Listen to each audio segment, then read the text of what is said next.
अनन्या पांडे अपने रिलेशनशिप की खबरों की वजह से अक्सर चर्चाओं में रहती है। उनका नाम लंबे समय से बॉलीवुड एक्टर आदित्य रॉय कपूर के साथ जुड़ रहा है। हालांकि दोनों ने रिश्ते को अभी तक कंफर्म नहीं किया, मगर हाल ही में चंकी पांडे ने दोनों के सवाल पर कुछ ऐसा कहा कि लोग अनन्या और आदित्य के रिलेशनशिप को कंफर्म ही नहीं मान रहे। आइए जानते हैं कि आखिर चंकी पांडे ने ऐसा क्या कहा। एक इंटरव्यू देते हुए चंकी पांडे से अनन्या और आदित्य से जुड़ा सवाल किया गया। उनसे पूछा गया कि अनन्या अलग अलग इंटरव्यू में आदित्य रॉय का नाम लेती दिखाई देती है, तो आपको उससे कोई दिक्कत तो नहीं। इस सवाल के जवाब में चंकी पांडे कहते हैं कि उनकी बेटी 25 साल की है और उनसे ज्यादा पैसे कमा रही है। उन्होंने कहा कि अनन्या को जो भी करना चाहती है उनके पास आज़ादी है। उन्होंने कहा कि मैं कैसे बता सकता हूँ कि उसे क्या और कब करना चाहिए। चंकी पांडे से पूछा गया कि क्या अनन्या को फिल्मों में इंटीमेट सीन करने की आज़ादी है।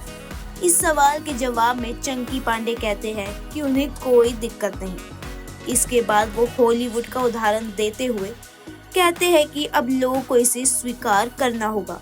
बता दें कि चंकी पांडे की लाडली अनन्या ने स्टूडेंट ऑफ द 2 से बॉलीवुड में डेब्यू किया था।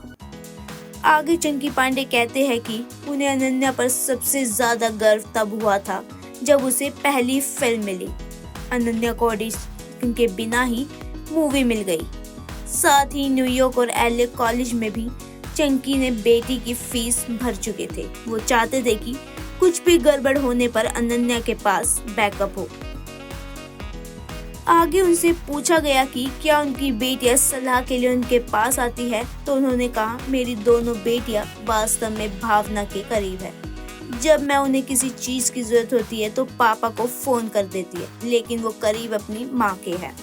बेशक भावना उनकी उम्र के करीब है, जब भी सलाह की जरूरत होती है मैं हमेशा वहाँ मौजूद रहता हूँ। चंकी ने कहा कि जब फिल्मों के बारे में राय होती है तो टकराव होता है, क्योंकि वो ओल्ड स्कूल के हैं।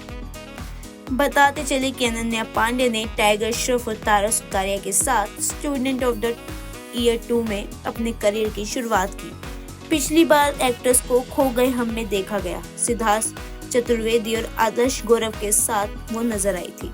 अब Ananya Pandey call me bae the untold story of the C Sankaran Nair में नजर आएगी।